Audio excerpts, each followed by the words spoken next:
Like the video, subscribe to the channel and press the bell icon for latest video updates. ਆੜਾ ਨੁਕਤਾ ਆ ਭਾਰਤ ਸਾਹਿਬ ਇਸ ਨੁਕਤੇ ਦੇ ਪਿੱਛੇ ਬਹੁਤ ਕੁਝ ਪਿਆ।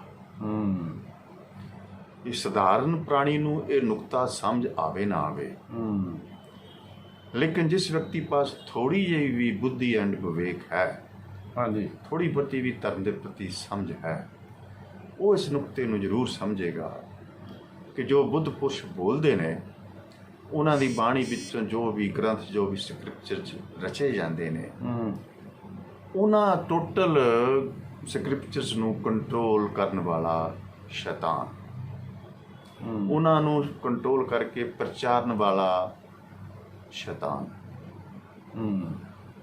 ਕਹਿੰਦੇ ਨੇ ਕਿ ਸ਼ੈਤਾਨ ਦੇ 3 ਪੁੱਤਰ ਆ। ਅੱਛਾ ਜੀ। ਇੱਕ ਰਾਜਨੀਤਿਕ, ਇੱਕ ਸਕਾਲਰ ਪੰਡਤ ਤੇ ਇੱਕ ਪੁਜਾਰੀ। ਦਰਸ਼ਕੋ, ਡਾਕਟਰ ਜਸਵੀਰ ਸਿੰਘ ਦੁਸਾਂਝ ਜੋ ਕਿ MD ਸਕਿਨ ਸਪੈਸ਼ਲਿਸਟ ਹੈ, ਅਦਰਵਾਈਜ਼ ਬਹੁਤ ਇਨਲਾਈਟਨਡ ਇਹੋ ਵਿਅਕਤੀ ਹੈਗੇ ਆ। ਅੱਜ ਖਾਸ ਤੌਰ 'ਤੇ ਅਸੀਂ ਇਹਨਾਂ ਨਾਲ ਸਾਡੇ ਜੋ ਹਿਊਮਨ ਲਾਈਫ 'ਤੇ ਹਉਮੈ ਦਾ, ਡੂਅਲਟੀ ਦਾ, ਮਾਇਆ ਦਾ ਜਿਹਨੂੰ ਕਹਿ ਲਈਏ, ਜਾਂ ਹੋਰ ਨੈਗੇਟਿਵ ਫੋਰਸਿਸ ਦਾ ਬਹੁਤ ਪ੍ਰਭਾਵ ਹੈਗਾ। ਹਾਲ ਹੀ ਵਿੱਚ ਅਸੀਂ ਆਪਰੇਸ਼ਨ ਬਲੂ ਸਟਾਰ ਦੀ ਐਨਵਰਸਰੀ ਵੀ 37ਵੀਂ ਮਨਾ ਕੇ ਹਟੇ ਹੈਗੇ ਆ। डॉक्टर साहब, साढ़े प्रोग्राम से बहुत बहुत स्वागत हैगा। आप सबके भीतर स्वयं प्रकाश मंजोत को डॉक्टर सन का प्रणाम।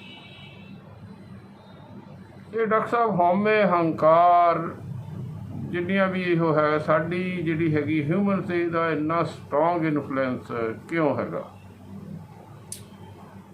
पर साहब बड़ी देर तो बचपन तो असीं सुनते आउंदे आ कि झूठ, पखंड, घमंड, हाँ जी, पाप, हंकार, इसके पैर नहीं होंगे। हाँ जी, ये सच दे, पॉजिटिव शक्ति दे, दैवी शक्ति दे, बुद्ध पुरुषां दे जो सच्चाई है उसके पैर लैके ये नैगेटिव फोर्सिस समाज में विचरता है। और थोड़ा ये सवाल है कि ये जो नैगेटिव फोर्सिस ने, चाहे उन्होंने असीं दानव कह लीए, चाहे उन्होंने असीं आसुरी फोर्स कह लीए, ये इतिहास के उपर, मनुखी इतिहास से जो झाती मारते हैं, हाँ जी, तो देखते हैं कि इन्हां दा ही बोलबाला दिखाई दिंदा। अजे ताईं दिंदा हाँ, ਹੁਣ ਵੀ ਦਿਖਾਈ ਦੇ ਰਿਹਾ। ਹੁਣ ਵੀ ਦਿਖਾਈ ਦੇ ਰਿਹਾ। ਪੁਰਾਣੇ ਵਕਤਾਂ ਦੇ ਵਿੱਚ ਚਲੇ ਜਾਈਏ ਤਾਂ ਉਦੋਂ ਵੀ, ਈਵਨ ਕਿ ਰਾਵਣ ਤੋਂ ਪਹਿਲਾਂ, ਹਾਂਜੀ ਹਾਂਜੀ, ਰਾਵਣ ਤੋਂ ਪਹਿਲਾਂ ਸਹਿਸਰ ਅਰਜਨ ਨੇ, ਉਸ ਤੋਂ ਪਹਿਲਾਂ ਹਿਰਨਿਕਸ਼ਿਪ ਨੇ। ਹਾਂਜੀ ਹਾਂਜੀ। ਤਾਂ ਐਸੀ ਗੱਲ ਨਹੀਂ ਹੈਗੀ ਕਿ ਜੇ ਹਿਰਨਿਕਸ਼ਿਪ ਖਤਮ ਹੁੰਦਾ ਹੈ ਤਾਂ ਪ੍ਰਹਲਾਦ ਦਾ ਰਾਜ ਆ ਜਾਂਦਾ ਹੈਗਾ। ਹਾਂਜੀ ਹਾਂਜੀ। ਤੋ ਇਹ ਸਾਰੇ ਦੇ ਸਾਰੇ ਲੋਕ, ਕੰਸ ਹੈ, ਦੁਰਯੋਧਨ ਹੈ, ਧ੍ਰਿਤਰਾਸ਼ਟਰ ਪਾਤਸ਼ਾਹ, ਮਤਲਬ ਕਿ ਇੱਕ ਜਿਹੜੀ ਨੈਗੇਟਿਵ ਫੋਰਸ ਹੈ ਉਹ ਹਮੇਸ਼ਾ ਹੀ ਸਾਨੂੰ ਲੱਗਦਾ ਕਿ ਉਹ ਹਾਵੀ ਹੈ, ਐਂਡ ਪੋਜ਼ਿਟਿਵ ਫੋਰਸ ਉਹਨੂੰ ਨਿਊਟਰਲਾਈਜ਼ ਕਰਨ ਵਾਸਤੇ ਆਉਂਦੀ ਹੈ। ਤੋ ਇਹ ਜਿਹੜਾ ਵਰਤਾਰਾ ਹੈ ਬੇਸਿਕਲੀ ਤਾਂ ਬਹੁਤ ਮਿਸਟੀਰੀਅਸ ਐਂਡ ਪੈਰਾਡੋਕਸੀਕਲ ਵਰਤਾਰਾ ਹੈ। ਹਾਂਜੀ, ਇਹਦੀ ਆਪਾਂ ਗਹਿਰਾਈ ਵਿੱਚ ਅਖੀਰ 'ਤੇ ਜਾਵਾਂਗੇ। ਹਾਂਜੀ ਹਾਂਜੀ। ਪਰ ਪਹਿਲਾਂ ਆਪਾਂ ਇਹ 'ਤੇ ਜਾਈਏ ਕਿ ਇਹ ਜਿਹੜਾ ਨੈਗੇਟਿਵ ਫੋਰਸ ਹੈ, ਹਾਂਜੀ, ਇਹ ਇਤਨੀ ਪਾਵਰਫੁਲ ਕਿਉਂ ਲੱਗਦੀ ਆ? ਹਾਂਜੀ, ਜ਼ਰੂਰ ਦੱਸੋ ਸਾਡੇ ਦਰਸ਼ਕਾਂ ਨੂੰ। ਇਹਦੇ ਵਿੱਚ ਭਾਰਤ ਸਾਹਿਬ ਇੱਦਾਂ ਆ ਕਿ ਇੱਕ ਪੁਰਾਣੀ ਕਥਾ ਹੈ। ਹਾਂਜੀ, ਉਸ ਕਥਾ ਦੇ ਵਿੱਚ ਇੱਕ ਬੁੱਧ ਪੁਰਸ਼ ਕਿਸੇ ਪਿੰਡ ਵਿੱਚ ਪੈਦਾ ਹੁੰਦਾ। ਹਾਂਜੀ, ਮਤਲਬ ਕਿ ਇਨਲਾਈਟਨਡ ਹੋ ਜਾਂਦਾ। ਹਾਂਜੀ, ਤਾਂ ਖਬਰ ਫੈਲ ਜਾਂਦੀ ਹੈ ਕਿ ਫਲਾਨਾ ਸਮਾਧੀ ਤੋਂ ਨਿਕਲਿਆ, ਜਾਗਿਆ, ਐਂਡ ਉਹ ਬ੍ਰਹਮ ਨੂੰ ਪ੍ਰਾਪਤ ਹੋ ਗਿਆ, ਬ੍ਰਹਮ ਉਹਦੇ 'ਚ ਉੱਤਰ ਆਇਆ, ਪਰਮਾਤਮਾ ਨੂੰ ਪ੍ਰਾਪਤ ਹੋ ਗਿਆ, ਐਂਡ ਉਹ ਭਗਵਾਨ ਦਾ ਰੂਪ ਬਣ ਗਿਆ, ਸੰਪੂਰਨ ਹੋ ਗਿਆ, ਉਹਨੇ ਮੁਕਤੀ ਪ੍ਰਾਪਤ ਕਰ ਲਈ, ਜੋ ਕਿ ਸਾਡੇ ਦਰਸ਼ਨ ਦੇ ਵਿੱਚ ਜਿਹਨੂੰ ਕਿਹਾ ਜਾਂਦਾ। ਹਾਂਜੀ। ਤੋ ਦੂਸਰੇ ਪਾਸੇ ਜਿਹੜਾ ਆਪਾਂ ਇਹਨੂੰ, ਜਿਹੜੀ ਨੈਗੇਟਿਵ ਫੋਰਸ ਹੈ, ਇਹਨੂੰ ਮਾਡਰਨ ਲਫ਼ਜ਼ ਵਿੱਚ ਆਪਾਂ ਸ਼ੈਤਾਨ ਵੀ ਕਹਿੰਦੇ ਹਾਂ। ਸ਼ੈਤਾਨ ਫੋਰਸ ਹੈ। ਸ਼ੈਤਾਨ ਆਪਣੇ ਕਾਰੋਬਾਰ 'ਚ ਲੱਗਾ ਹੋਇਆ ਸੀਗਾ ਤਾਂ ਸ਼ੈਤਾਨ ਦਾ ਇੱਕ ਦੋਸਤ ਸ਼ੈਤਾਨ ਦੇ ਪਾਸ ਗਿਆ ਤੇ ਉਹਨੂੰ ਜਾ ਕੇ ਕਹਿੰਦਾ ਵੀ ਕਿ ਤੂੰ ਇੱਥੇ ਆਪਣਾ ਤਾਣਾ ਬਾਣਾ ਬੁਣੀ ਜਾਂਦਾ ਆ, ਉਧਰ ਪਿੰਡ ਵਿੱਚ ਤੇਰਾ ਦੁਸ਼ਮਣ ਪੈਦਾ ਹੋ ਗਿਆ। ਤੋ ਸ਼ੈਤਾਨ ਨੇ ਕੋਈ ਦੀ ਗੱਲ ਗੋਲੀ ਨਾ, ਆਪਣਾ ਹੱਸਦਾ ਖੇਡਦਾ ਰਿਹਾ। ਉਹ ਕਹਿੰਦਾ ਤੂੰ ਹੱਸਣ ਡਿਆ ਆ, ਉਹ ਤੇ ਤੇਰਾ ਦੁਸ਼ਮਣ ਪੈਦਾ ਹੋ ਗਿਆ। ਬੁੱਧ ਆਪਣੇ ਪਰਮਾਤਮਾ ਨੂੰ ਕਿਸੇ ਵਿਅਕਤੀ ਨੇ ਪ੍ਰਾਪਤ ਕਰ ਲਿਆ, ਕਿ ਬੁੱਧ ਪੁਰਸ਼ ਪੈਦਾ ਹੋ ਗਿਆ, ਐਨਲਾਈਟਡ ਵਿਅਕਤੀ ਪੈਦਾ ਹੋ ਗਿਆ, ਉਹ ਤੇਰਾ ਦੁਸ਼ਮਣ ਆ। ਤੋ ਸ਼ੈਤਾਨ ਉਹਨੂੰ ਕਹਿੰਦਾ ਕਿ ਭਲਿਆ ਮਾਨਸਾ, ਮੈਨੂੰ ਉਹਦੀ ਕੋਈ ਚਿੰਤਾ ਨਹੀਂ, ਬਲਕਿ ਉਹ ਹੁਣ ਦੇਖ ਕਿ ਉਹ ਚੁੱਪ ਕਰਦਾ ਕਿ ਬੋਲਦਾ। ਆਮ ਤੌਰ ਦੇ ਉੱਪਰ ਜਿਹੜੀ ਬਹੁ ਗਿਣਤੀ ਇਹੋ ਜਿਹੇ ਪਰਮਾਤਮਾ ਨੂੰ ਪ੍ਰਾਪਤ ਪੁਰਸ਼ ਹੁੰਦੇ ਨੇ, ਉਹ ਚੁੱਪ ਕਰ ਜਾਂਦੇ ਹਨ, ਕਿਉਂਕਿ ਆਪਣੇ ਆਨੰਦਮਈ ਅਵਸਥਾ ਵਿੱਚ ਚਲੇ ਜਾਂਦੇ ਹੈਗੇ ਆ। ਉਹਨਾਂ ਨੂੰ ਸਮਾਧੀ ਵਿੱਚੋਂ ਸਮਾਧਾਨ ਮਿਲ ਗਿਆ, ਤੋ ਉਹ ਕਹਿੰਦੇ ਪਏ ਸੀ ਹੁਣ ਠੀਕ ਹੈਗੇ ਆ, ਹਾਂਜੀ, ਤੋ ਨਹੀਂ ਬੋਲਦੇ। ਹਾਂਜੀ, ਲੇਕਿਨ ਜਿਹੜੇ ਬੋਲਦੇ ਆ, ਜਿਹਨੂੰ ਅਸੀਂ ਕਹਿੰਦੇ ਆ ਕਿ ਉਹਨਾਂ ਦੀ ਰੱਬੀ ਬਾਣੀ ਉੱਤਰਦੀ, ਜਿਨ੍ਹਾਂ ਨੂੰ ਜਿਹੜੇ ਗੁਰੂ ਪੀਰ ਰਹਿਬਰ ਜੀ ਨੇ ਹਾਂ, ਜਿਹੜੀ ਕਿ ਅਕਾਲ ਪੁਰਖ ਦੀ ਬਾਣੀ ਜਿਨ੍ਹਾਂ ਰਾਹੀਂ ਕਹਿੰਦੇ ਸੀ ਆਪਣਾ ਮਤ ਪੇਸ਼ ਜਿਹੜੇ ਕਰਦੇ ਨੇ ਬੁੱਧ ਪੁਰਸ਼, ਹਾਂਜੀ, ਉਹਨਾਂ ਨੂੰ ਜ਼ਰੂਰ ਬੁਲਾ ਐਂਡ ਉਹਨਾਂ ਨੇ ਜੋ ਉਹ ਬੋਲਦੇ ਆ ਉਹਨਾਂ ਨੂੰ ਰਿਕਾਰਡ ਕਰੋ, ਕਿਉਂਕਿ ਉਹ ਜੋ ਬੁੱਧ ਪੁਰਸ਼ ਬੋਲਦੇ ਹੈਗੇ ਆ ਉਹਨਾਂ ਦਾ ਪ੍ਰਚਾਰ ਤਾਂ ਸ਼ੈਤਾਨ ਕਹਿੰਦਾ ਮੈਂ ਹੀ ਕਰਨਾ। ਬਹੁਤ ਅੱਛੀ ਗੱਲ। ਆਹ ਜਿਹੜਾ ਨੁਕਤਾ ਆ ਭਾਰਤ ਸਾਹਿਬ, ਇਸ ਨੁਕਤੇ ਦੇ ਪਿੱਛੇ ਬਹੁਤ ਕੁਝ ਪਿਆ। ਇਸ ਸਧਾਰਨ ਪ੍ਰਾਣੀ ਨੂੰ ਇਹ ਨੁਕਤਾ ਸਮਝ ਆਵੇ ਨਾ ਆਵੇ, ਲੇਕਿਨ ਜਿਸ ਵਿਅਕਤੀ ਪਾਸ ਥੋੜੀ ਜਿਹੀ ਵੀ ਬੁੱਧੀ ਐਂਡ ਵਿਵੇਕ ਹੈ, ਹਾਂਜੀ, ਥੋੜੀ ਬਹੁਤੀ ਵੀ ਧਰਮ ਦੇ ਪ੍ਰਤੀ ਸਮਝ ਹੈ, ਉਹ ਇਸ ਨੁਕਤੇ ਨੂੰ ਜ਼ਰੂਰ ਸਮਝੇਗਾ ਕਿ ਜੋ ਬੁੱਧ ਪੁਰਸ਼ ਬੋਲਦੇ ਨੇ, ਉਹਨਾਂ ਦੀ ਬਾਣੀ ਵਿੱਚੋਂ ਜੋ ਵੀ ਗ੍ਰੰਥ, ਜੋ ਵੀ ਸਕ੍ਰਿਪਚਰ ਰਚੇ ਜਾਂਦੇ ਨੇ, ਉਹਨਾਂ ਟੋਟਲ ਸਕ੍ਰਿਪਚਰਸ ਨੂੰ ਕੰਟਰੋਲ ਕਰਨ ਵਾਲਾ ਸ਼ੈਤਾਨ, ਉਹਨਾਂ ਨੂੰ ਕੰਟਰੋਲ ਕਰਕੇ ਪ੍ਰਚਾਰਨ ਵਾਲਾ ਸ਼ੈਤਾਨ। ਕਹਿੰਦੇ ਨੇ ਕਿ ਸ਼ੈਤਾਨ ਦੇ 3 ਪੁੱਤਰ ਆ। ਅੱਛਾ ਜੀ। ਇੱਕ ਰਾਜਨੀਤਿਕ, ਇੱਕ ਸਕਾਲਰ ਪੰਡਤ, ਤੇ ਇੱਕ ਪੁਜਾਰੀ। ਠੀਕ ਹੈ ਜੀ। ਇਹ ਜਿਹੜੇ 3, ਚਲੋ ਰਾਜਨੀਤੀ ਤਾਂ ਕਿਉਂਕਿ ਇੱਕ ਬਹੁਤ ਵੱਡੀ ਵਿਵਸਥਾ ਹੈ ਇਸ ਸਮਾਜ ਨੂੰ ਚਲਾਉਣ ਵਿੱਚ। ਰਾਜਨੀਤੀ ਵਿੱਚ ਕਦੇ ਬੋਲਬਾਲਾ ਅਧਰਮ ਦਾ ਹੋਵੇਗਾ, ਕਦੇ ਬੋਲਬਾਲਾ ਧਰਮ ਦਾ ਹੋਵੇਗਾ। ਜਦੋਂ ਰਾਜਨੀਤੀ ਵਿੱਚ ਬੋਲਬਾਲਾ ਅਧਰਮ ਦਾ ਹੋਵੇਗਾ, ਉਸ ਵਕਤ ਸ਼ੈਤਾਨ ਹੋਰ ਪਾਵਰਫੁਲ ਦਿਖਾਈ ਦੇਵੇਗਾ। ਅੱਛਾ ਜੀ। ਐਂਡ ਉਸ ਵਕਤ ਜਦੋਂ ਸ਼ੈਤਾਨ ਦਾ ਬੋਲਬਾਲਾ ਹੋਵੇਗਾ, ਧਰਮ ਦਾ ਬੋਲਬਾਲਾ ਹੋਵੇਗਾ, ਇਹ ਰਿਲੀਜਨ ਦਾ ਬੋਲਬਾਲਾ ਹੋਵੇਗਾ, ਤਾਂ ਉਸ ਵਕਤ ਪ੍ਰੋਸੈਸ ਆਫ ਡਿਸਟਰਕਸ਼ਨ, ਵਿਨਾਸ਼ ਦੀ ਪ੍ਰਕਿਰਿਆ ਬਹੁਤ ਜ਼ਿਆਦਾ ਹੋਵੇਗੀ। ਹਾਂਜੀ। ਐਂਡ ਕੰਟਰੀ ਟੂ ਦੈਟ, ਜਦੋਂ ਧਰਮ ਦਾ ਬੋਲਬਾਲਾ ਹੋਵੇਗਾ, ਦੈਵੀ ਸ਼ਕਤੀ, ਪੋਜ਼ਿਟਿਵ ਫੋਰਸ ਦਾ ਰਾਜਨੀਤੀ ਬੋਲਬਾਲਾ ਹੋਵੇਗਾ, ਤਾਂ ਉਦੋਂ ਵਿਕਾਸ ਹੋਵੇਗਾ। ਉਦੋਂ ਵਿਕਾਸ ਹੋਏਗਾ। ਤੁਸੀਂ ਨੋਟ ਕਰਕੇ ਦੇਖ ਲਵੋ ਕਿ ਜੇ ਅਸੀਂ ਵਿਨਾਸ਼ ਦਾ ਖਾਤਮਾ ਕਰਦੇ ਹਾਂ, ਨੈਗੇਟਿਵ ਫੋਰਸ ਦਾ ਜਾਂ ਸ਼ੈਤਾਨ ਦਾ ਜਾਂ ਰਾਖਸ਼ ਦਾ ਜਾਂ ਸੂਰੀ ਦਾ, ਅਸੀਂ ਦਾਨਵ ਦਾ ਖਾਤਮਾ ਕਰਦੇ ਹਾਂ, ਤੇ ਪੋਜ਼ਿਟਿਵ ਫੋਰਸ ਐਂਡ ਧਰਮ ਦਾ ਰਾਜ ਸਥਾਪਿਤ ਹੋ ਜਾਂਦਾ, ਵਿਕਾਸ ਹੁੰਦਾ। ਵਿਕਾਸ ਤੋਂ ਬਾਅਦ ਫਿਰ ਡਾਊਨਫਾਲ ਆ ਜਾਂਦਾ, ਉਹਦਾ ਫਿਰ ਵਿਨਾਸ਼ ਦਾ ਦੌਰ ਸ਼ੁਰੂ ਹੋ ਜਾਂਦਾ। ਇਹ ਚੱਕਰ ਵਿਕਾਸ ਦਾ ਤੇ ਵਿਨਾਸ਼ ਦਾ ਡੁਅਲਿਜ਼ਮ, ਇਹ ਕੰਟੀਨਿਊਸ ਚੱਲਦਾ ਰਹਿੰਦਾ। ਇਹੀ ਹੀ ਸਾਡਾ ਅਸਤਿਤਵ ਦਾ ਨਿਯਮ ਹੈ। ਮੈਂ ਤਾਂ ਇਸ ਗੱਲ ਦੀ ਕੀਤੀ ਹੈਗੀ ਆ ਕਿ ਕਈ ਲੋਕ ਸਵਾਲ ਪੁੱਟ ਕਰਦੇ ਨੇ, ਮੇਰੇ ਮੂੰਹ 'ਤੇ ਆ ਕੇ ਕਹਿੰਦੇ ਨੇ ਕਿ ਤੁਸੀਂ ਕਹਿ ਦਿੱਤਾ ਕਿ ਰਾਜਨੀਤੀ ਗੰਦੀ ਹੈਗੀ ਆ, ਤੇ ਰਾਜਨੀਤੀ ਵਿੱਚ ਜਿਹੜੇ ਪੋਜ਼ਿਟਿਵ ਲੋਕ ਨੇ ਉਹਨਾਂ ਨੂੰ ਫਿਰ ਤੁਸੀਂ ਗੰਦ 'ਚ ਪਾ ਦਿੱਤਾ। ਰਾਜਨੀਤੀ ਅਗਰ ਅਧਰਮ ਦੇ ਉੱਪਰ ਖੜੀ ਤਾਂ ਸ਼ੈਤਾਨ ਦੀ ਰਾਜਨੀਤੀ ਹੈ, ਨੈਗੇਟਿਵ ਫੋਰਸ ਦੀ ਰਾਜਨੀਤੀ ਹੈ। ਰਾਜਨੀਤੀ ਅਗਰ ਧਰਮ ਦੇ ਉੱਪਰ ਖੜੀ ਹੈਗੀ ਆ ਤਾਂ ਪੋਜ਼ਿਟਿਵ ਫੋਰਸ ਦੀ, ਦੈਵੀ ਸ਼ਕਤੀ ਦੀ ਰਾਜਨੀਤੀ ਹੈ। ਦੈਵੀ ਸ਼ਕਤੀ ਰਾਜਨੀਤੀ ਮੈਂ ਫਿਰ ਰਿਪੀਟ ਕਰਾਂਗਾ, ਵਿਕਾਸ ਦੀ ਰਾਜਨੀਤੀ ਹੈ। ਸ਼ੈਤਾਨ ਦੀ ਜਾਂ ਦਾਨਵ ਫੋਰਸ ਦੀ ਰਾਜਨੀਤੀ ਜਿਹੜੀ ਹੈ, ਧਰਮ ਦੀ ਰਾਜਨੀਤੀ ਹੈਗੀ, ਉਹ ਵਿਨਾਸ਼ ਦੀ ਰਾਜਨੀਤੀ ਹੈ। ਇਹ ਦੋਵੇਂ ਚੀਜ਼ਾਂ ਚੱਲਦੀਆਂ ਰਹਿੰਦੀਆਂ ਨੇ। ਹੁਣ ਤੁਸੀਂ ਨੋਟ ਕਰਕੇ ਦੇਖੋ, ਹਾਂਜੀ, ਉਹ ਜਿਹੜੀ ਬਾਣੀ, ਉਹ ਬੁੱਧ ਪੁਰਸ਼, ਹਾਂਜੀ, ਉਹ ਲਾਈਟਨ ਵਿਅਕਤੀ ਆਪਣੇ ਮਤ ਰਾਹੀਂ, ਆਪਣੀ ਰੀਅਲਾਈਜੇਸ਼ਨ ਰਾਹੀਂ ਜੋ ਵੀ ਬੋਲਦੇ ਨੇ, ਹਾਂਜੀ, ਤਾਂ ਉਹਨੂੰ ਗ੍ਰੰਥਾਂ ਦਾ ਰੂਪ ਦਿੱਤਾ ਗਿਆ ਪਿਛਲੇ ਵੱਖ-ਵੱਖ ਸੈਕਟਸ ਵਿੱਚ ਵੱਖ ਸੈਕਟ ਦੇ ਵਿੱਚ। ਹਾਂਜੀ ਹਾਂਜੀ। ਇੱਕ ਹੋਰ ਸਵਾਲ ਵੀ ਪੰਜ ਸਾਹਿਬ ਖੜਾ ਹੋ ਜਾਂਦਾ ਹੈਗਾ ਆ ਕਿ ਇਹਨਾਂ ਜਿਹੜੇ ਵੱਖੋ ਵੱਖਰੇ ਮਜ਼ਹਬ ਨੇ ਜਾਂ ਕਮਿਊਨਲ ਸੈਕਟਸ ਨੇ, ਜਿਨ੍ਹਾਂ ਦਾ ਕਿ ਇਸ ਵੇਲੇ ਮਾਡਰਨ ਜ਼ਮਾਨੇ 'ਚ ਪੂਰਾ ਬੋਲਬਾਲਾ ਹੈ, ਉਹਨਾਂ ਸੈਕਟਸ ਦੇ ਗੁਰੂਆਂ ਦਾ ਜਾਂ ਪ੍ਰੋਫਿਟਸ ਦਾ ਜਾਂ ਅਵਤਾਰ ਜਾਂ ਜੋ ਵੀ ਬੁੱਧ ਪੁਰਸ਼ ਸੀਗੇ, ਉਹਨਾਂ ਦਾ ਤੇ ਉਹਨਾਂ ਦੇ ਜੋ ਸ਼ਿਸ਼ ਨੇ, ਫੋਲੋਅਰਸ ਨੇ, ਚੇਲੇ ਜਿਹੜੇ ਨੇ, ਉਹਨਾਂ ਨਾਲ ਉਹਨਾਂ ਦਾ ਕੋਈ ਰਾਬਤਾ ਨਹੀਂ, ਕੋਈ ਉਹਨਾਂ ਦੀ ਸਾਂਝ ਨਹੀਂ, ਦੋਵੇਂ ਮਾਈਲਸ ਅਪਾਰਟ ਨੇ। ਚੇਲੇ ਸੁਣ ਕੇ ਤਾਂ ਨਾਰਾਜ਼ ਹੋ ਜਾਣਗੇ ਡਾਕਟਰ ਸਾਹਿਬ ਕੀ ਕਹਿੰਦੇ? ਨਹੀਂ, ਚੇਲਿਆਂ ਨੂੰ ਇਸ ਚੀਜ਼ ਨੂੰ ਸਮਝਣਾ ਚਾਹੀਦਾ ਹੈ। It is a point which is to be. ਚਲੋ ਲੌਜਿਕ ਨਾਲ ਤੁਸੀਂ ਗੱਲ ਦੱਸੋ, ਇਹ ਕੀ ਕਹਿਣਾ ਚਾਹੁੰਦੇ? ਮੈਂ ਕਹਿਣਾ ਚਾਹੁੰਦਾ ਹੈਗਾ ਕਿ ਅੱਜ ਤੋਂ 2500 ਸਾਲ ਪਹਿਲਾਂ ਜਿਹੜਾ ਹਿੰਦੁਸਤਾਨ 'ਚ ਪਹਿਲਾ ਮਜ਼ਹਬ ਪੈਦਾ ਹੋਇਆ ਉਹ ਸੀ ਜੈਨ। ਹਾਂਜੀ। ਜੈਨ ਦੇ ਵਿੱਚ ਜੋ ਭਗਵਾਨ ਮਹਾਵੀਰ ਨੇ ਜੋ ਸਿੱਖਿਆ ਦਿੱਤੀ, ਉਹਦੇ ਵਿੱਚ ਇੱਕ ਮੋਸਟ ਇੰਪੋਰਟੈਂਟ ਚੀਜ਼ ਹੈ ਜਿਹਨੂੰ ਕਹਿੰਦੇ ਨੇ ਕਿ ਡਿਸਪੋਜੈਸ਼ਨ, ਕਿ ਆਪਣੀ ਜੋ ਸੰਸਾਰਿਕ ਮਟੀਰੀਅਲ ਗੇਨ ਹੈ ਇਹਨੂੰ ਤਿਆਗ ਦਿਓ। ਇਹੀ ਤੁਹਾਡਾ ਮੇਨ ਪ੍ਰਿੰਸੀਪਲ ਹੈ ਸੰਸਾਰ ਦੇ ਵਿੱਚ ਇਸ ਧਰਮ ਨੂੰ ਅੱਗੇ ਲਿਜਾਣ ਦਾ। ਸੋ ਕਹਿਣ ਦਾ ਭਾਵ ਇਹ ਹੈਗਾ ਕਿ ਬਾਕੀ ਤਾਂ ਧਰਮ ਦੀ ਦੁਨੀਆ ਦਾ ਦਾਇਰਾ ਬਹੁਤ ਵੱਡਾ ਆ। ਇੱਕ ਪੁਆਇੰਟ ਮੈਂ ਲਵਾਂਗਾ।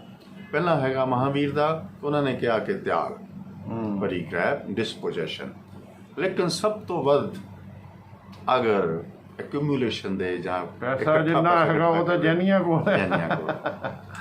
ਹੁਣ ਤੁਸੀਂ ਦੇਖੋ ਕਿ ਭਗਵਾਨ ਮਹਾਵੀਰ ਦਾ ਆਪਣੇ ਇਹਨਾਂ ਸ਼ਿਸ਼ ਦੇ ਨਾਲ ਕੋਈ ਸੰਬੰਧ ਹੈ? ਪਰ ਥੋੜਾ ਬਹੁਤਾ ਡੋਨੇਟ ਤਾਂ ਕਰਦੇ ਹੀ ਹੋਣਗੇ ਜੈਨੀ ਲੋਕ ਹੋਣਗੇ, ਲੇਕਿਨ ਮਸਲਾ ਤਾਂ ਭਾਵ ਦਾ ਹੈ, ਫੀਲਿੰਗ ਦਾ ਹੈ। ਮਸਲਾ ਸੰਸਾਰਿਕ ਐਕੂਮੂਲੇਸ਼ਨ ਦਾ ਜਾਂ ਸੰਸਾਰ ਦੇ ਵਿੱਚ ਜੱਗ ਲਗਾਉਣ ਦਾ ਜਾਂ ਕੋਈ ਹੋਰ ਚੀਜ਼ਾਂ ਦਾਨ ਕਰਨ ਦਾ ਨਹੀਂ, ਮਸਲਾ ਤਾਂ ਭਾਵ ਦਾ ਹੈ। ਸਮਝੇ। ਦੂਸਰਾ, ਜੈਨ ਤੋਂ ਬਾਅਦ ਆਉਂਦੇ ਨੇ ਭਗਵਾਨ ਬੁੱਧ। ਭਗਵਾਨ ਬੁੱਧ ਦਾ ਤਾਂ ਬਹੁਤ ਹੀ ਵਸੀਹ ਉਹਨਾਂ ਦੀਆਂ ਜੋ ਵੀ ਸਾਰਾ ਸਪਿਰਚੁਅਲਿਜ਼ਮ ਦਾ ਦਾਇਰਾ ਹੈ, ਉਹਦਾ ਤਾਂ ਕਿਆ ਕਹਿਣੇ। ਲੇਕਿਨ ਉਹਦੇ 'ਚ ਇੱਕ ਚੀਜ਼ ਨਿਕਲਦੀ ਹੈਗੀ ਆ, ਉਹ ਹੈ ਨੌਨ ਵਾਇਲੈਂਸ, ਅਹਿੰਸਾ। ਔਰ ਹਿੰਸਾ ਦੇ ਵਿੱਚ ਹੁਣ ਸਾਡੇ ਆਪਣਾ ਮਾਡਰਨ ਸਮਾਜ 'ਚ ਵੀ ਕਹਿੰਦੇ ਆ ਜੀ ਕਿ ਨੌਨ ਵੈਜ ਨਾ ਖਾਓ ਜੀ, ਨੌਨ ਵੈਜ ਇਹ ਹਿੰਸਾ ਹੈ, ਜੀਵ ਹੱਤਿਆ ਹੈ। ਭਗਵਾਨ ਬੁੱਧ ਦੇ ਚੇਲੇ ਛੱਡਦੇ ਕੁਛ ਨਹੀਂ।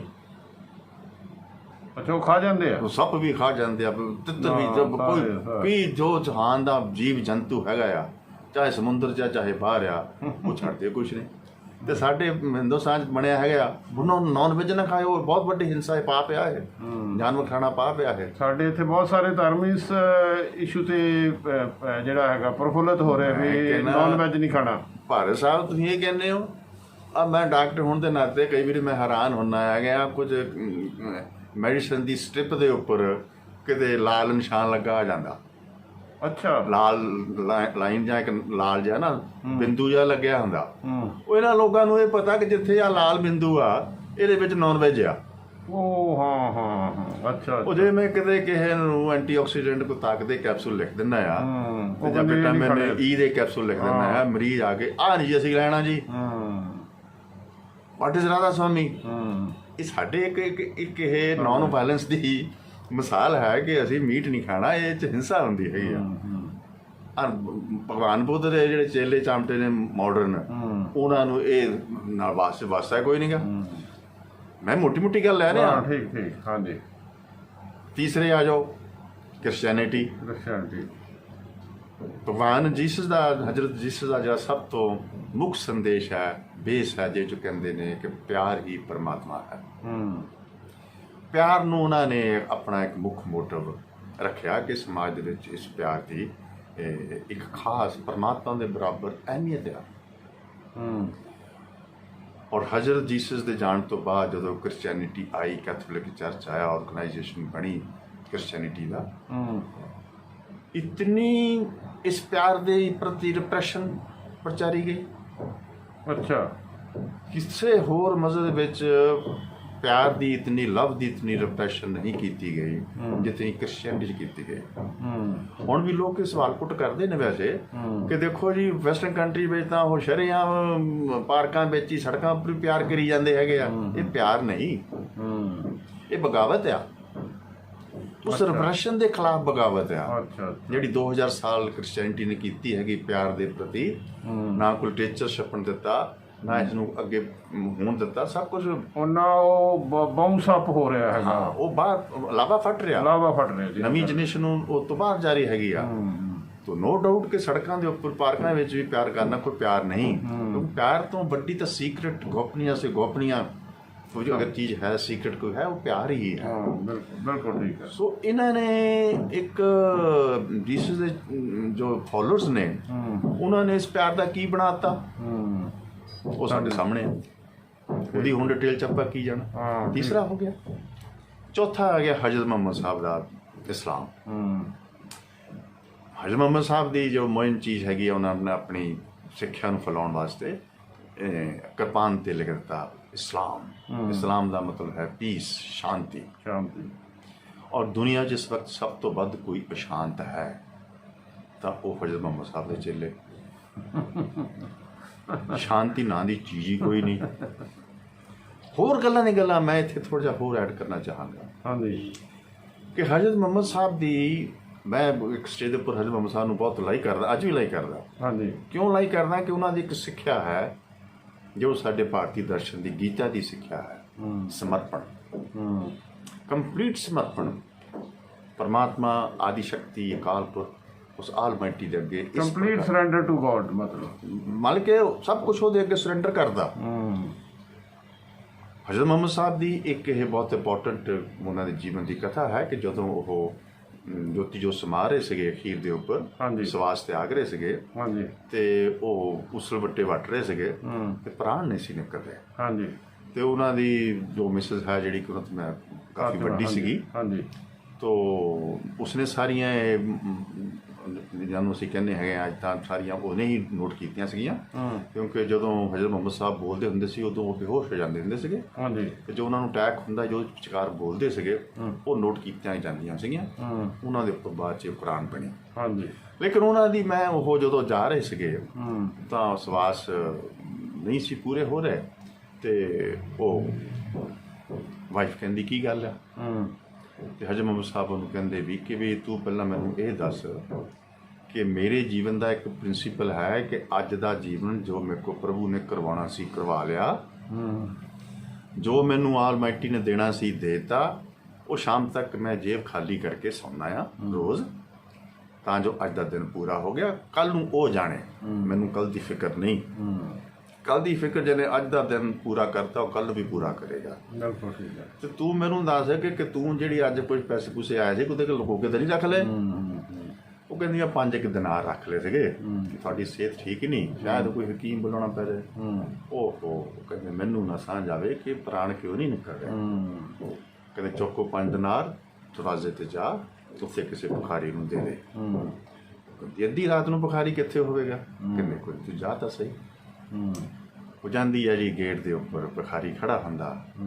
ਇਟ ਇਜ਼ ਸਿੰਬੋਲਿਕ, ਪਰਮਾਤਮਾ ਭਿਖਾਰੀ ਦੇ ਰੂਪ 'ਚ ਆਉਂਦਾ, ਉਹਨੂੰ ਉਹ ਆਪਣੇ ਦਿਨਾਰ ਦੇ ਦਿੰਦੀ ਹੈ। ਵਾਪਸ ਆਉਂਦੀ ਆ ਤਾਂ ਹਜ਼ਰਤ ਮੁਹੰਮਦ ਸਾਹਿਬ ਆਪਣੀ ਚਾਦਰ ਲਪੇਟ ਕੇ ਪੂਰੇ ਅਕਸ਼ਰ ਹੋ ਜਾਂਦੇ ਹੈਗੇ। ਇਹ ਉਹਨਾਂ ਦੀ ਲਾਈਫ ਦੀ ਆਖਰੀ ਪਲ ਦੀ ਇੱਕ ਸਿੱਖਿਆ ਇਹੋ ਜਿਹੀ ਆ ਕਿ ਸਮਰਪਣ ਦਾ ਜੋ ਇੱਕ ਕਨਸੈਪਟ ਹੈ ਹਜ਼ਰਤ ਮੁਹੰਮਦ ਸਾਹਿਬ ਦਾ ਕਿ ਸਭ ਕੁਝ ਉਸ 'ਤੇ ਛੱਡ ਦਿਓ। ਦੂਸਰਾ ਸ਼ਾਂਤੀ ਦਾ। ਉਹਨਾਂ ਦੇ ਜਿਹੜੇ ਅੱਜ ਦੇ ਪੈਰੋਕਾਰ ਨੇ, ਤੁਸੀਂ ਮਾੜਾ ਜਿਹਾ ਪੈਸਾ ਸਿੱਟੋ ਸਹੀ ਕਿ ਲੈ ਵੀ 1 ਕਰੋੜ ਤੈਨੂੰ ਮੈਂ ਦੇਣਾ, ਉਹ ਬੰਦਾ ਮਾਰਨਾ। 1 ਕਰੋੜ ਤਾਂ ਬਹੁਤ ਵੱਡੀ ਅਮਾਊਂਟ ਹੈ। ਬਹੁਤ ਵੱਡੀ ਅਮਾਊਂਟ ਹੈ, ਥੋੜੀ ਅਮਾਊਂਟ ਤੇ ਉਹ ਮੈਂ ਇੰਟਰਨੈਸ਼ਨਲ ਗੱਲਾਂ ਕਰ ਰਿਹਾ ਨਾ। ਉਸਾਮਾ ਬਿਨ ਲਾਦਨ ਤੋਂ ਲੈ ਕੇ ਕਿ ਇਹ ਜਿਹੜੇ ਸਾਡੇ ਹੋਰ ਤੁਰੇ ਫਿਰਦੇ ਹੈਗੇ ਭਾਰਤ ਦੇ ਟੈਰਰਿਸਟ, ਇਹ ਤਾਂ ਬਕਾਊ ਮਾਲ ਹੀ ਆ ਨਾ ਸਾਰਾ। ਵਾਸਤਾ ਪਾਤਾ ਇਹਨਾਂ ਨੂੰ ਹਜ਼ਰਤ ਮੁਹੰਮਦ ਸਾਹਿਬ ਦਾ। ਤੇ ਹਜ਼ਰਤ ਮੁਹੰਮਦ ਸਾਹਿਬ ਦਾ ਇਸ ਚੀਜ਼ ਦੇ ਬਿਲਕੁਲ ਐਂਟੀ ਨੇ। ਦੈਟ ਇਜ਼ ਵਾਈ ਇਸਲਾਮ ਦੇ ਵਿੱਚ ਆ ਬੈਂਕ ਦੀ ਪਰੰਪਰਾ ਨਹੀਂ ਸੀ। ਮਤਲਬ ਕਿ ਸੂਦ ਲੈਣ ਦਾ ਭਾਵ ਇਹ ਹੈਗਾ ਕਿ ਤੁਸੀਂ ਬੈਂਕ ਦੇ ਉੱਪਰ ਨਿਰਭਰ ਹੋ ਗਏ, ਪਰਮਾਤਮਾ ਤੇ ਨਿਰਭਰਤਾ ਨਹੀਂ ਹੈਗੀ। ਤੋ ਇਹ ਦੋਵੇਂ ਚੀਜ਼ਾਂ ਹਜ਼ਰਤ ਮੁਹੰਮਦ ਸਾਹਿਬ ਦੇ ਉਹਨਾਂ ਦੇ ਪੈਰੋਕਾਰ ਦੇ ਵਿੱਚ ਦੋਨੇ ਹੈ ਨਹੀਂ ਗਿਆ। ਹੁਣ ਸਿੱਖਾਂ ਦਾ ਸਾਡੇ ਉਹ ਵੀ ਦੱਸ ਦਿਓ ਜੀ। ਸਾਡੇ ਸਿੱਖਾਂ ਦੇ ਵਿੱਚ ਜਿੱਥੇ ਆਪਾਂ, ਮੈਨੂੰ ਤਾਂ ਕੋਈ ਕੋਆਰਡੀਨੇਸ਼ਨ ਲੱਗਦੀ ਨਹੀਂ ਹੈਗੀ ਗੁਰੂ ਨਾਨਕ ਦੇਵ ਜੀ ਵਿੱਚ ਐਂਡ ਉਹਨਾਂ ਦੇ ਚੇਲੇ ਜੋ ਸਿੱਖ ਨੇ। ਗੁਰੂ ਨਾਨਕ ਦੇਵ ਜੀ ਨੇ ਆਪਣੀ ਜਪਜੀ ਸਾਹਿਬ ਦੀ ਜਦੋਂ ਦੂਸਰੀ ਬਾਣੀ ਪੌੜੀ ਵਿੱਚ ਆਉਂਦਾ ਹੈਗਾ ਆ, ਹੁਕਮੇ ਅੰਦਰ ਸਭ ਕੋ ਬਾਹਰ ਹੁਕਮ ਨਾ ਕੋਏ, ਇੱਥੇ ਹੀ ਵਿਆਖਿਆ ਹੋ ਗਈ। ਨਾਨਕ ਹੁਕਮੇ ਜੇ ਬੁਝੇ ਤਾਂ ਹਉਮੈ ਕਹਿ ਨਾ ਕੋਏ। ਕਿਉਂ ਉਹਨਾਂ ਨੇ ਇੱਕ ਪਾਸੇ ਹੁਕਮ ਲਿਆ ਤੇ ਦੂਸਰੇ ਪਾਸੇ ਹੰਕਾਰ ਲਿਆ, ਹਉਮੈ ਲਿਆ? ਕਿਉਂਕਿ ਉਹ ਦੇਖ ਰਹੇ ਸਨ ਕਿ ਜਿਸ ਧਰਤੀ ਦੇ ਉੱਪਰ ਉਹ ਵਿਚਰ ਰਹੇ ਨੇ, ਇਹ ਪੰਜਾਬ, ਇੱਥੇ ਸਭ ਤੋਂ ਚੀਜ਼ ਹੀ ਇੱਕ ਮਹਾਨ ਆ, ਹੰਕਾਰ। ਐਡਾ ਵੱਡਾ ਹੰਕਾਰ ਹੈ ਇਸ ਪੰਜਾਬ ਦੇ ਲੋਕਾਂ ਵਿੱਚ, ਪਾਰਟੀਕੂਲਰਲੀ ਜਿਹੜੀ ਖਾਸ ਤੌਰ ਦੇ ਉੱਪਰ ਇਹ ਸਿੱਖ ਪੋਪੂਲੇਸ਼ਨ ਹੈਗੀ ਆ। ਉਹਨਾਂ ਨੂੰ ਇਸ ਚੀਜ਼ ਦਾ ਪਤਾ ਨਹੀਂ ਚੱਲਦਾ ਕਿ ਹੰਕਾਰ ਆ। ਹੁਣ ਤੀਜਾ, ਇਟ ਇਜ਼ ਵੈਰੀ ਕੰਟਰਾਡਿਕਟਰੀ। ਪਰ ਸਿੱਖ ਤਾਂ ਕਹਿੰਦੇ ਅਸੀਂ ਬਹੁਤ ਜ਼ਿਆਦਾ ਡਿਵੋਸ਼ਨਲ ਆ, ਬਾਬੇ ਨਾਨਕ ਤੇ ਗੁਰੂ ਗੋਬਿੰਦ ਸਿੰਘ ਦੇ ਫਾਲੋਅਰ ਆ। ਨਹੀਂ ਨਹੀਂ ਨਹੀਂ ਨਹੀਂ, ਹੰਕਾਰ ਹੈ। ਸਿੱਖਾਂ ਦਾ ਹੰਕਾਰ ਦਾ ਇਸ ਕਦਰ ਹੈ, ਜੇ ਕਿਤੇ ਲੰਗਰ ਵੀ ਲਗਾਤਾ ਉਹਦੀਆਂ 10 ਦਿਨ ਫੋਟੋ ਆਉਂਦੀਆਂ ਰਹਿੰਦੀਆਂ। ਖਾਲਸਾ ਏਡ ਆ ਗਈ, ਸਿੱਖ ਲੰਗਰ ਲੱਗਿਆ। ਸੇਵਾ ਪ੍ਰਚਾਰ ਮੰਗਦੀ ਆ। ਜੇ ਤੁਸੀਂ ਕਿਤੇ ਆਪਣੀ ਬਹਾਦਰੀ ਦੇ ਵੀ ਕਰਦੇ ਹੋ, ਸਾਰੀ ਜ਼ਿੰਦਗੀ ਬਹਾਦਰੀ ਦੇ ਕਿਸੇ ਮੁੱਛਾਂ ਨੂੰ ਤਾਂ ਦਿੰਦੇ ਨੇ, ਅਸੀਂ ਬਹਾਦਰ, ਅਸੀਂ ਬਹਾਦਰ, ਅਸੀਂ ਬਹਾਦਰ। ਜਿੱਥੇ ਕਿਤੇ ਵੀ ਇਹ ਸੈਲਫ ਅਪੀਜ਼ਮੈਂਟ, ਸੈਲਫ ਫਲੈਟਰੀ, ਆਪਣੀ ਪ੍ਰਸ਼ੰਸਾ ਦਾ ਚੱਕਰ ਆ ਗਿਆ, ਉਸ ਤੋਂ ਗੰਦਾ ਤਾਂ ਹੰਕਾਰ ਦੀ ਇੱਕ ਗੰਦੀ ਬਣ ਗਈ ਆ। Pious ego is more dangerous than the negative ego. ਬਿਲਕੁਲ ਠੀਕ ਹੈ। ਉਹ ਵੀ ਸਭ ਉਹ ਹੋਰ ਖਤਰਨਾਕ ਹੈ। ਆਪਾਂ ਉਸ ਚੀਜ਼ ਨੂੰ ਫੇਰ ਲਵਾਂਗੇ। ਲੇਕਿਨ ਇੱਕ ਚੀਜ਼ ਜਿਹੜੀ ਨੋਟ ਕਰਨ ਵਾਲੀ ਹੈਗੀ ਆ ਕਿ ਜਿਹੜੇ ਲੋਕ ਵੀ ਆਪਣੇ ਆਪ ਨੂੰ ਗੁਰੂ ਨਾਨਕ ਦੇਵ ਜੀ ਦੇ ਫੋਲੋਅਰਸ ਮੰਨਦੇ ਨੇ, ਉਹ ਕਦੇ ਝਾਤੀ ਮਾਰ ਕੇ ਦੇਖਣ ਤਾਂ ਸਹੀ ਕਿ ਉਹਨਾਂ ਦਾ ਹੰਕਾਰ ਗੁਰੂ ਨਾਨਕ ਦੇਵ ਜੀ ਤੋਂ ਉਹਨਾਂ ਨੂੰ ਕਿੱਡੀ ਦੂਰ ਲੈ ਜਾਂਦਾ। ਮੈਂ ਤੁਹਾਡੇ ਪਾਸ ਇਹ 5 ਮਜ਼ਹਬਾਂ ਦੀ ਗੱਲਬਾਤ ਲਈ ਹੈਗੀ ਆ। ਹਾਂਜੀ ਹਾਂਜੀ। ਇਹਨਾਂ ਪੰਜਾਂ ਦੇ ਮਜ਼ਹਬਾਂ ਦੇ ਇੱਕ ਗੁਰੂ ਹੈ, ਇੱਕ ਗ੍ਰੰਥ ਹੈ। ਗ੍ਰੰਥ ਜਿਹੜਾ ਸੀ, ਉੱਥੋਂ ਗੱਲ ਸ਼ੁਰੂ, ਵਿਗਾੜ ਉੱਥੋਂ ਪਿਆ। ਗੁਰੂ ਵਿੱਚ ਕੋਈ ਕਮੀ ਨਹੀਂ, ਕੋਈ ਘਾਟ ਨਹੀਂ। ਗੁਰੂ ਸੰਪੂਰਨ ਹੈ, ਗੁਰੂ ਹੋਲਿਸਟਿਕ ਹੈ। ਉਹਦੇ ਵਿੱਚ ਅੰਤਰ ਐਂਡ ਬਾਹਰਮੁਖੀ ਵਰਤਾਰੇ ਦੋਨਾਂ ਦੀ ਗੁਰੂ ਨੂੰ ਪੂਰੀ ਦੀ ਪੂਰੀ ਉਹਦੀ ਅੰਡਰਸਟੈਂਡਿੰਗ ਹੈ, ਸਮਝ ਹੈ। ਔਰ ਫਾਲੋਅਰਸ ਨੇ ਗੜਬੜੀ ਕਰ ਦਿੱਤੀ। ਗੜਬੜੀ ਕਿੱਥੇ ਹੋਈ? ਉਹੀ ਜਿਹੜਾ ਉਹ ਸ਼ੈਤਾਨ ਦਾ ਮਿੱਤਰ ਭੱਜਾ ਸ਼ੈਤਾਨ ਕੋਲ ਗਿਆ ਸੀਗਾ, ਉਹ ਫਲਾਨਾ ਵਈ ਗੁਰੂ ਬਣ ਗਿਆ, ਪਰਮਾਤਮਾ ਨੂੰ ਪ੍ਰਾਪਤ ਹੋ ਗਿਆ। ਕਹਿੰਦਾ ਕੋਈ ਨਹੀਂ, ਉਹਨੂੰ ਬੋਲਣ ਦੇ, ਇਹਦਾ ਪ੍ਰਚਾਰ ਤਾਂ ਮੈਂ ਹੀ ਕਰਨਾ। ਉਹਨਾਂ ਗੁਰੂਆਂ ਤੋਂ ਬਾਅਦ ਮੇਰਾ ਗੁਰੂਆਂ ਦੇ ਨਾਲ ਕਿਸੇ ਪ੍ਰਕਾਰ ਦਾ, ਮੈਂ ਉਹਨਾਂ ਨੂੰ ਪੂਰਾ ਸਤਿਕਾਰ ਕਰਦਾ। ਰਾਦਰ ਉਹਨਾਂ ਦੀ ਚੇਤਨਾ ਨੂੰ ਮੈਂ ਧਿਆਉਣਾ। ਹਾਂਜੀ, ਕਿਉਂਕਿ ਸਭ ਚੇਤਨਾ ਦੇ ਪੱਧਰ ਉੱਪਰ ਬਰਾਬਰ ਹੁੰਦੇ ਨੇ। ਤੁਸੀਂ ਕਦੇ ਲਿਓ ਟੋਲਸਟਾਏ ਨੂੰ ਪੜ੍ਹ ਕੇ ਦੇਖਿਓ। ਲਿਓ ਟੋਲਸਟਾਏ ਦੀ ਚਰਚ ਦੇ ਨਾਲ ਬੜੀ ਲੜਾਈ ਸੀ। ਕਿਉਂ ਲੜਾਈ ਸੀ? ਉਹ ਕਹਿੰਦਾ ਕਿ ਮੈਂ ਜੀਸਸ ਦਾ ਪੱਕਾ ਭਗਤ ਆ। ਜੀਸਸ ਦਾ ਪੱਕਾ ਭਗਤ ਥਾ ਵੀ ਉਹ ਉਹਨਾਂ ਵਕਤਾਂ 'ਚ ਹੀ ਸੀਗਾ, ਉਹਨਾਂ ਵਿੱਚ ਮਾਰਕਸਵਾਦ ਤਾਂ ਆਇਆ ਨਹੀਂ ਸੀਗਾ। ਤੇ ਉਹ ਜੀਸਸ ਦਾ ਪੱਕਾ ਭਗਤ ਸੀ, ਲੇਕਿਨ ਚਰਚ ਦੇ ਬੜਾ ਵਿਰੋਧ ਸੀ। ਉਹੀ ਗੱਲ, ਗੁਰੂ ਨਾਨਕ ਦਾ ਮੈਂ ਫੋਲੋਅਰ ਆ, ਮੈਂ ਅਕਾਲ ਤਖਤ ਨੂੰ ਨਹੀਂ ਮੰਨਦਾ ਹੈਗਾ। ਉਹੀ ਗੱਲ ਹੋ ਗਈ। ਚਲੋ ਅਕਾਲ ਤਖਤ ਇੱਕ ਹੋਰ ਚੀਜ਼ ਹੈ, that's a different, that's a political seat. ਹਾਂਜੀ, ਲੇਕਿਨ ਜੋ ਗੁਰੂ ਨਾਨਕ ਦੀਆਂ ਉਹ ਫੋਲੋਅਰ ਮੰਨੇਗਾ ਹੀ ਨਹੀਂ, ਕਿਉਂਕਿ ਭਾਵ ਦੇ ਤਲ ਦੇ ਉੱਪਰ ਭਾਰਤੀ ਦਰਸ਼ਨ ਇੱਕ ਬਹੁਤ ਬਿਊਟੀਫੁਲ ਚੀਜ਼ ਦਿੱਤੀ ਹੈ, ਜਿਹਨੂੰ ਅਸੀਂ ਉਪਨਿਸ਼ਦ ਕਹਿੰਦੇ ਆ।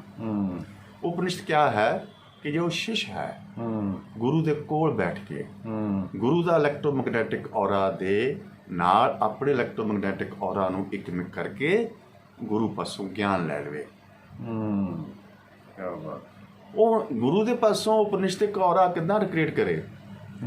ਕਿਉਂਕਿ ਹਰ ਵਿਅਕਤੀ ਤਾਂ ਭਰਿਆ ਪਿਆ ਨੈਗੇਟਿਵਿਟੀ ਦਾ। ਜਦ ਤੱਕ ਨੈਗੇਟਿਵਿਟੀ ਹੈ, ਉਦੋਂ ਤੱਕ ਤੁਸੀਂ ਧਰਮ ਦੀ ਦੁਨੀਆ 'ਚ ਪ੍ਰਵੇਸ਼ ਹੀ ਨਹੀਂ ਕਰ ਸਕਦੇ। ਮੰਨ ਲਓ ਸਾਡੇ ਕੋਲ ਡਾਕੂਮੈਂਟ ਹੈਗੇ ਆ, ਇਹ ਸਾਰੀਆਂ ਗੁਰੂਆਂ ਨੇ ਬੜੇ ਵੱਖ-ਵੱਖ ਸੈਕਟਸ ਦੇ ਨੇ, ਉਹਨਾਂ ਨੇ ਗ੍ਰੰਥ ਵੀ ਲਿਖੇ, ਇੱਕ ਫਿਲਾਸਫੀ ਵੀ ਦਿੱਤੀ ਹੈਗੀ। ਅਸੀਂ ਜਿਹੜੇ ਚੇਲੇ, ਜਿਵੇਂ ਤੁਸੀਂ ਗਿਆ, ਉਹ ਦੂਰ ਹੋ ਗਏ। ਉਹਨਾਂ ਨੂੰ ਇਨਲਾਈਟਨਮੈਂਟ ਬਰੀਫ ਵਿੱਚ ਕਿਵੇਂ ਹੋਵੇ ਵੀ ਉਹ ਸਹੀ ਰਸਤੇ ਵਿੱਚ ਚੱਲਣ? ਨਹੀਂ, ਇਹ ਇਨਲਾਈਟਨਮੈਂਟ ਬਾਰੇ ਉਹਨਾਂ ਦੀ ਇਨਲਾਈਟਨਮੈਂਟ ਤਾਂ ਹੋ ਨਹੀਂ ਸਕਦੀ। ਹਾਂਜੀ, ਨੈਗੇਟਿਵ ਫੋਰਸ ਦਾ ਇੱਕ ਆਪਣਾ ਯੋਗਦਾਨ ਹੈ। ਉਹਨਾਂ ਨੇ ਇਹ ਚੱਲੀ ਜਾਣਾ ਹੈਗਾ, ਇਹ ਚੱਲੀ ਜਾਣਾ ਹੈ। ਪੋਜ਼ਿਟਿਵ ਫੋਰਸ ਜਿਹਨੂੰ ਅਸੀਂ ਸੱਚ ਕਹਿੰਦੇ ਹਾਂ, ਕਿ ਸੱਚ ਦੇ ਪੈਰ ਲੈ ਕੇ ਝੂਠ ਚੱਲਦਾ। ਦੇਵੀ ਸ਼ਕਤੀ ਦੇ ਪੈਰ ਲੈ ਕੇ ਦਾਨਵ ਸ਼ਕਤੀ ਚੱਲਦੀ ਹੈਗੀ ਆ। ਹੰਕਾਰ ਜਿਹੜਾ ਹੈਗਾ, ਜੋ ਗਲਤ ਹੈ, ਉਹ ਸਹੀ ਦੇ ਪੈਰ ਲੈ ਕੇ ਚੱਲਦਾ। ਆ ਜਦੋਂ ਬੁੱਧ ਪੁਰਸ਼ ਬਾਣੀ ਬੋਲਦੇ ਆ, ਇਹਦਾ ਇੱਕ ਆਧਾਰ ਹੈ। ਆਪਾਂ ਪਿਛਲੀ ਵਾਰ ਜਦੋਂ ਇੱਕ ਐਪੀਸੋਡ ਕੀਤਾ ਸੀ, ਉਹਦੇ ਵਿੱਚ ਮੈਂ ਇਸ ਚੀਜ਼ ਨੂੰ ਉਮੀਦ ਤੇ ਕਿਹਾ ਹੈ ਕਿ ਇਹ ਵਿਚਾਰਨ ਯੋਗ ਹੈ ਕਿ ਜਿਹੜੇ ਬੁੱਧ ਪੁਰਸ਼ ਨੇ, ਜਿਹੜੇ ਇਹ ਗੁਰੂ ਨੇ, ਜਿਹੜੇ ਪ੍ਰੋਫਿਟ ਨੇ, ਜੋ ਵੀ ਬੋਲਦੇ ਨੇ, ਚਾਹੇ ਭਗਵਾਨ ਰਾਮ ਨੇ, ਚਾਹੇ ਭਗਵਾਨ ਸ਼੍ਰੀ ਕ੍ਰਿਸ਼ਨ ਨੇ, ਬਾਕੀ ਵੀ ਸਾਰੇ ਜੋ ਗੁਰੂ ਨੇ, ਇਹ ਜੋ ਵੀ ਬੋਲਦੇ ਨੇ, ਜੋ ਵੀ ਪੇਸ਼ ਕਰਦੇ ਨੇ, ਉਹਨਾਂ ਦੇ ਵਿੱਚ ਇੱਕ ਆਧਾਰ ਹੁੰਦਾ ਹੈ ਕਿ ਇਸ ਅਸਤਿਤਵ ਦਾ ਵਿਕਾਸ ਕੰਟੀਨਿਊ ਰਹੇ। ਬਿਲਕੁਲ ਪ੍ਰੋਸੈਸ ਆਫ ਐਵੋਲੂਸ਼ਨ ਨੂੰ ਉਹ ਲਿਜਾਣਾ ਚਾਹੁੰਦੇ ਨੇ, ਕਿਉਂਕਿ ਜੋ ਵਿਕਾਸ ਹੈ ਉਹੀ ਪ੍ਰੋਸੈਸ ਆਫ ਐਵੋਲੂਸ਼ਨ ਹੈ ਨਾ। ਬਿਲਕੁਲ ਠੀਕ ਹੈ। ਉਹ ਫਿਰ ਜਿਹੜਾ ਇਹ ਨੈਗੇਟਿਵ ਫੋਰਸ ਹੈ, ਜਿਹੜੀ ਕਿ ਵਿਨਾਸ਼ ਦੀ ਫੋਰਸ ਹੈ, ਉਹਨੂੰ ਉਹ ਬਾਹਰ ਨਹੀਂ ਕੱਢਦੇ। ਉਹ ਕਹਿੰਦੇ ਵੀ ਉਹ ਨਾਲ ਹੀ ਚੱਲਣਾ ਹੈ। ਨੈਗੇਟਿਵ ਫੋਰਸ ਨੂੰ ਨਹੀਂ ਪਤਾ ਕਿ ਮੈਨੂੰ ਕਿੱਥੋਂ ਖੁਰਾਕ ਮਿਲ ਰਹੀ ਆ, ਉਹ ਤਾਂ ਬੇਹੋਸ਼ ਹੁੰਦਾ, ਉਹਨੂੰ ਕੀ ਪਤਾ। ਇਰਲੀਜਨ ਮੀਨ ਬੇਹੋਸ਼ੀ, ਧਰਮ ਮੀਨਸ ਬੇਹੋਸ਼ੀ। ਸਮਝਿਆ।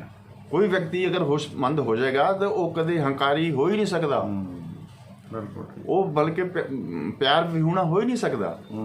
ਲੇਕਿਨ ਉਹ ਜਿਹੜਾ ਸਚਾਈ ਹੈ, ਸੱਚ ਹੈ, ਦੇਵੀ ਸ਼ਕਤੀ ਹੈ, ਪੋਜ਼ਿਟਿਵ ਫੋਰਸ ਹੈ, ਉਹਨੂੰ ਪਤਾ ਹੈ ਕਿ ਮੈਂ ਤਾਂ ਇਹਦਾ ਵਿਕਾਸ, ਮੈਂ ਤਾਂ I am concern for Vikas, evolution. And ਮੇਰਾ ਜਿਹੜਾ ਇਸ ਵਿਕਾਸ ਦੀ ਜੋ ਮੇਰਾ ਮੰਤਵ ਹੈ, ਉਹ ਇਸ ਨੈਗੇਟਿਵ ਫੋਰਸ ਨੂੰ ਨਾਲ ਦੇ ਬਗੈਰ ਪੂਰਾ ਨਹੀਂ ਹੋਣਾ। ਉਹ ਇੱਕ ਬੜੀ ਇਨਵਿਜ਼ੀਬਲ ਫਨੋਮਨਾ ਹੈ ਕਿ ਇਹਨਾਂ ਬੁੱਧ ਪੁਰਸ਼ਾਂ ਦਾ, ਸੱਚ ਪ੍ਰਚਲਣ ਵਾਲੇ ਬੁੱਧ ਪੁਰਸ਼ਾਂ ਦਾ ਮੂੰਹੋਂ ਬੋਲਣਾ, ਆਪਣਾ ਮਤ ਪੇਸ਼ ਕਰਨਾ, ਐਂਡ ਉਹਨੂੰ ਸ਼ੈਤਾਨ ਤੱਕ ਪਹੁੰਚਾਉਣਾ। ਇਹ ਸ਼ੈਤਾਨ ਨਹੀਂ ਪਕੜਦਾ, ਇਹ ਉਸੇ ਹੀ ਸੱਚਾਈ ਦੇ ਹੀ ਪੈਰ ਨੇ ਜਿਹੜੇ ਕਿ ਉਹਨੂੰ ਜਾ ਕੇ ਖੁਰਾਕ ਦਿੰਦੇ ਨੇ ਕਿ ਤੂੰ ਤਕੜਾ ਹੋ। ਆਪਾਂ ਦੋਨੇ ਜਾਣੇ ਰਲ ਕੇ ਇਹ ਵਿਨਾਸ਼ ਤੇ ਵਿਕਾਸ ਦਾ ਪ੍ਰੋਸੈਸ ਕੰਟੀਨਿਊ ਰੱਖੀਏ। ਚਲੋ ਬਹੁਤ ਸੋ ਵਧੀਆ। ਇਹ ਵੈਸੇ ਪਰ ਸਭ ਨੁਕਤਾ ਬੜਾ ਡਿਫਿਕਲਟ ਹੈ। ਹਾਂਜੀ, ਹਾਂਜੀ। ਇਹਦੀ ਅੰਡਰਸਟੈਂਡਿੰਗ ਅਗਰ ਹੋ ਜਵੇ, ਹਾਂਜੀ। ਜਿਹੜੀ ਕਿ ਭਾਰਤੀ ਦਰਸ਼ਨ ਤੇ ਖੜਾ, ਹਾਂਜੀ। ਜਦੋਂ ਇਸ ਨੁਕਤੇ ਦੀ ਅੰਡਰਸਟੈਂਡਿੰਗ ਨਹੀਂ ਹੁੰਦੀ ਤਾਂ ਫਿਰ ਦੁਸ਼ਮਣੀ ਦੇ ਉੱਪਰ ਇੱਕ ਬਹੁਤ ਜੋ ਕੁਝ ਇਸ ਵੇਲੇ ਹੋ ਰਿਹਾ ਨਾ ਹਿੰਦੁਸਤਾਨ 'ਚ ਇੱਕ ਬਹੁਤ ਵੱਡਾ ਨੈਗੇਟਿਵ ਫੋਰਸ ਦਾ, ਝੂਠ ਦਾ, ਪਖੰਡ ਦਾ ਤੇ ਘਮੰਡ ਦਾ ਬੋਲਬਾਲਾ ਆ, ਜਿਹੜਾ ਕਿ ਅਧਰਮ ਦੀ ਬੋਲੀ ਬੋਲ ਰਿਹਾ, ਇਰਲੀਜਨ ਦੀ ਬੋਲੀ ਬੋਲ ਰਿਹਾ। ਦੂਸਰੇ ਪਾਸੇ ਸਾਡੇ ਆਪਣੇ ਜੀਵਨ ਕਾਲ 'ਚ ਅਸੀਂ ਖੁਸ਼ਕਿਸਮਤ ਹਾਂ ਕਿ ਸਾਨੂੰ ਪਿਛਲੇ ਕੁਝ ਸਮੇਂ ਤੋਂ ਇੱਕ ਉਹ ਲੋਕਾਂ ਦਾ ਰਾਜ ਪਾਟ ਮਿਲ ਰਿਹਾ ਹੈਗਾ, ਦੇਖਣ ਨੂੰ ਮਿਲ ਰਿਹਾ ਹੈਗਾ, ਜਿੱਥੇ ਵਿਕਾਸ, ਜਿੱਥੇ ਥੋੜੀ ਬਹੁਤੀ ਧਰਮ ਦੀ ਗੱਲਬਾਤ ਹੋ ਰਹੀ ਹੈਗੀ ਆ। ਉਹ ਲੋਕ ਕਿਉਂ ਨਹੀਂ ਪਤਾ ਬੋਲਦੇ? ਤੁਸੀਂ ਨੋਟ ਕਰਕੇ ਦੇਖੋ।